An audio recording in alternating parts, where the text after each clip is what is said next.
He was in the holding cell, 8 steps away from the execution chamber at the Walls unit in Huntsville, Texas. He was supposed to have been dead for 2 hours. Winston was my client. I was sitting in my office in Houston with 3 other lawyers, waiting for the clerk's office at the United States Supreme Court to call. The warden at the Walls was holding a judicial order instructing him to execute Winston after 6 p.m. He would carry it out unless the Supreme Court intervened. Winston had been pacing for 2 hours in the tiny holding cell, 3 steps one way, 3 steps back. He had requested a cigarette in lieu of a final meal. Prison officials informed him that tobacco products were not permitted on prison grounds. But the 3 guards who would escort Winston to the gurney gave him a pack of cigarettes and 1 match.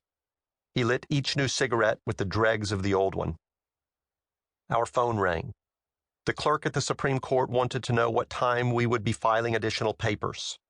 I hadn't planned to file anything else. The 4 of us working on the case had already written our best argument and sent it to the court. It had been there since 5 o'clock. In nearly 20 years of representing death row inmates, this had never happened to me before. Was the clerk telling us to file something? I told him I'd call right back. Had a law clerk or even a Supreme Court justice seen some argument that we had missed and decided to hold the case a little bit longer, giving us more time for the light bulb to click on? That's what the justices do sometimes. They toy with you. Jerome, Gary, Cassie, and I were sitting in the conference room. We frantically deconstructed and reassembled our arguments, looking for something we might have missed. I was bouncing a super ball off the wall, tossing it with my left hand and catching the rebound with my right. Gary was juggling 3 beanbags. Jerome and Cassie were sitting still, pens in their hands, waiting to write something down, if we could think of something to write.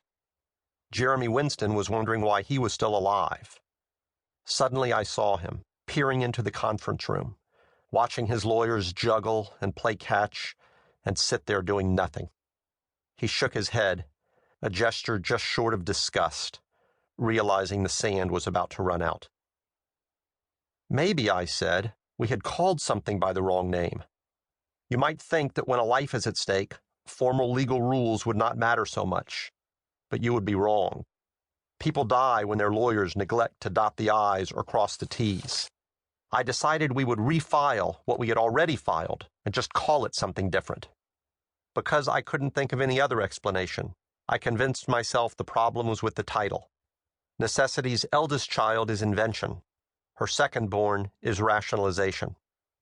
Gary's the fastest typist. I asked him to get started working on it. 2 minutes later, the phone rang again. Cassie answered. The clerk was calling to tell us, never mind, that we had lost. I went into my office, closed the door, and called Winston to let him know. He was declared dead at 27 minutes past 9. I walked in the door from the garage at 9:55. I was sucking on a peppermint to hide that I had been smoking. A dried-out roasted chicken was sitting on the counter. A fly was on the drumstick. I shooed it away. An open bottle of red wine was next to the chicken. I called to my wife, Katya. There was no answer. I figured Lincoln had had a nightmare and she was upstairs with him.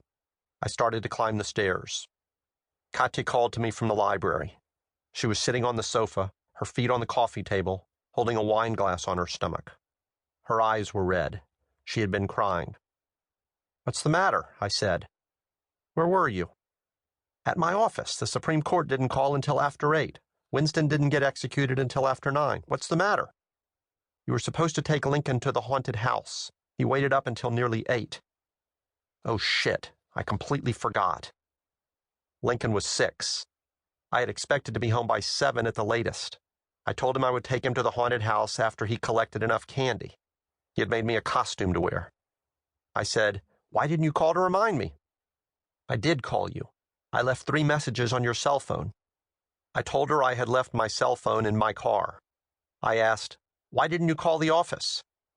"Because I didn't think you would still be there. You always call when something happens. The execution was supposed to be at 6, right?"